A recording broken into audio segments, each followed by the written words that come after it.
Hi students, my name is Miss Ashley and today we are going to be reading Sylvester and the Magic Pebble. And this book is by William Steig. So by looking at the front title, what do you think the story is going to be about?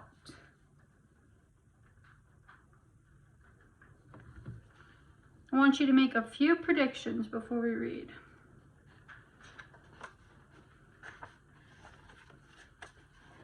Sylvester Duncan lived with his mother and father at Acorn Road in Oaksdale. One of his hobbies was collecting pebbles of unusual shape and color. Do you have any hobbies like Sylvester? On a rainy Saturday during vacation, he found a quite extraordinary one. It was flaming red, shiny, and perfectly round like a marble. As he was studying this remarkable pebble, he began to shiver, probably from excitement, and the rain felt cold on his back. "I wish it would stop raining," he said. To his great surprise, the rain stopped. It didn't stop gradually, as rain usually does. It ceased. The drops vanished on the way down, the clouds disappeared, everything was dry, and the sun was shining as if the rain had never existed. So there's Sylvester finding the magic pebble when it was raining, and then this is when he made his wish for the rain to stop. In all of his young life, Sylvester had never had a wish gratified so quickly. It struck him that the magic must be at work, and he guessed that the magic must be in the remarkable looking red pebble, where indeed it was. To make a test, he put the pebble on the ground and said, "I wish it would rain again." Nothing happened, but when he said the same thing holding the pebble in his hoof, the sky turned black. There was lightning and a clap of thunder, and the rain came shooting down. So why do you think Sylvester has to be holding the pebble? What does that do? What a lucky day it is, thought Sylvester. From now on, I can have anything I want. My father and mother can have anything they want. My relatives and my friends and anybody at all can have everything anybody wants. So what do you think are some pros and cons as to getting whatever you want? He wished the sunshine back in the sky, and he wished a wart on his left hind fetlock would disappear, and it did. And he started home, eager and amazed. He told his mother and father about the magic pebble. He could hardly wait to see their faces. Maybe they wouldn't even believe him at first. Do you think your parents would believe you if you said you found a magic pebble?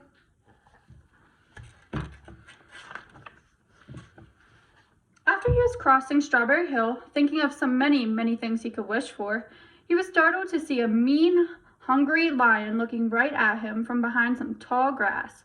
He was frightened. If he hadn't been so frightened, he could have made the lion disappear, or he could have wished himself safe at home with his father and mother. He could have wished the lion would turn into a butterfly, or a daisy, or a gnat. He could have wished many things, but he panicked and couldn't think carefully. So what do you think Sylvester is going to wish? "I wish I were a rock," he said, and he became a rock. The lion came bounding over, sniffed the rock 100 times, walked around and around it, and went away confused, perplexed, puzzled, and bewildered. "I saw that little donkey as clear as day. Maybe I'm going crazy," he muttered.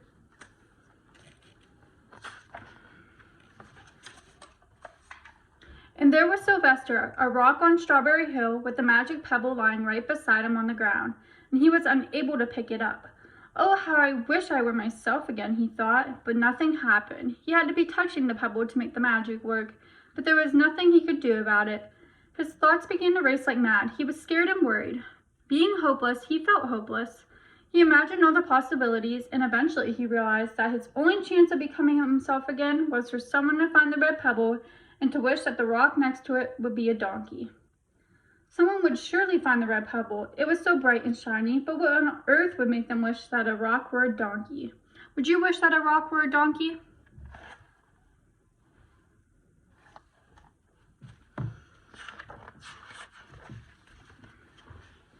Meanwhile, back at home, Mr. and Mrs. Duncan paced the floor, frantic with worry. Sylvester had never come home later than dinner time. Where could he be? They stayed up all night wondering what had happened, expecting that Sylvester would surely turn up by morning. But he didn't. Of course, Mrs. Duncan cried a lot, and Mr. Duncan did his best to soothe her. Both longed to have their dear son with them. "I will never scold Sylvester again as long as I live," said Miss Duncan, "no matter what he does." So what do you think the word scold means? by listening to the context clues. I will never scold Sylvester again as long as I live. What do you think that word means? At dawn, they went about inquiring all of their neighbors. So this means they went about asking all their neighbors if they have seen Sylvester.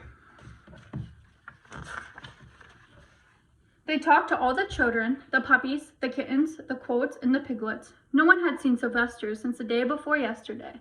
They went to the police, and the police could not find their child.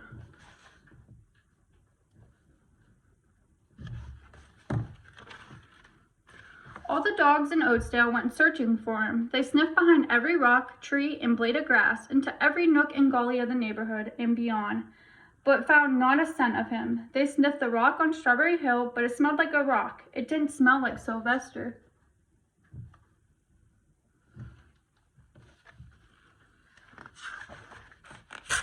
After a month of searching the same places over and over again, and inquiring of all the same animals over and over again, Mr. and Mrs. Duncan no longer knew what to do.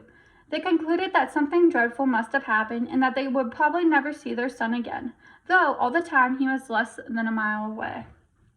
They tried their best to be happy, to go about their usual ways, but their usual ways included Sylvester, and they were always reminded of him.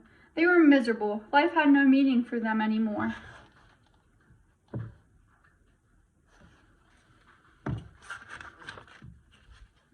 Night followed day, and day followed night, over and over again. Sylvester on the hill woke up less and less often. When he was awake, he was only hopeless and unhappy.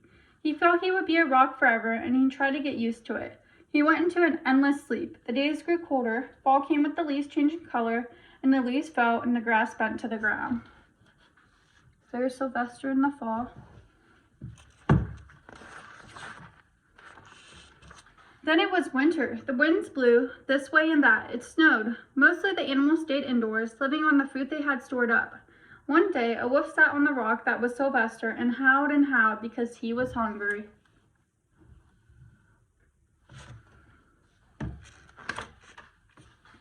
Then the snow melted. The earth warmed up in the spring and things budded. Leaves were on the trees again. Flowers showed their young faces. So there's Sylvester in the spring. No one has found him yet.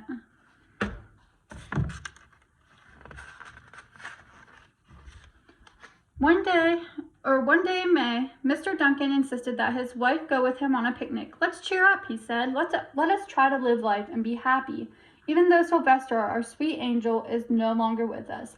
They went to Strawberry Hill. Mr. Duncan sat down on the rock. The warmth of his mother sitting on him woke Sylvester up from his deep winter sleep. How he wanted to shout, "Mother, Father, it's me, Sylvester, I'm right here." But he couldn't talk. He had no voice. He was stone dumb.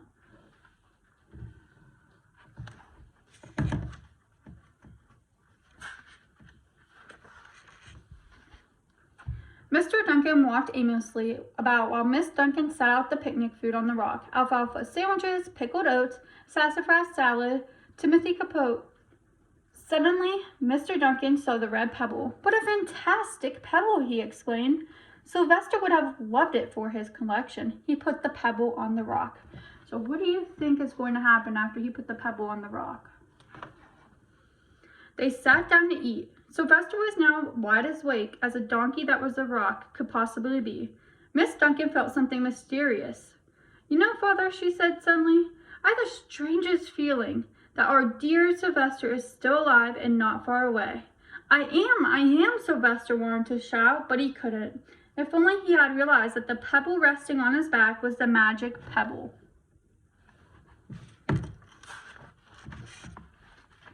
"Oh, how I wish he were here with us on this lovely May day," said Mrs. Duncan. Mr. Duncan looked sadly at the ground. "Don't you wish it too, Father?" she said. He looked at her as if to say, "How can you ask such a question?" Mr. and Mrs. Duncan looked at each other with great sorrow. "I wish I were myself again. I wish I were my real self again," thought Sylvester, and in less than an instant he was. You can imagine the scene that followed, the embraces, the kisses, the questions, the answers, the loving looks, and the fond exclamations. So there they are. Sylvester is back with his parents. When they have eventually calmed down a bit and had gotten home, Mr. Duncan put the magic pebble in an iron safe. Someday they might want to use it, but really for now, what more could they wish for? They had all they ever wanted. So do you think it was a good idea that they put the pebble in the magic safe? Why or why not? The end. So what I want you to think about after we finish this book is, I want you to think about what you would wish for if you were Sylvester. If you found the magic pebble, what would you wish for? And I want you to use correct spelling and a topic sentence. So a topic sentence would be like, I would wish that blank because, and then give a reason as to why you would wish for it. And that is all. Thank you.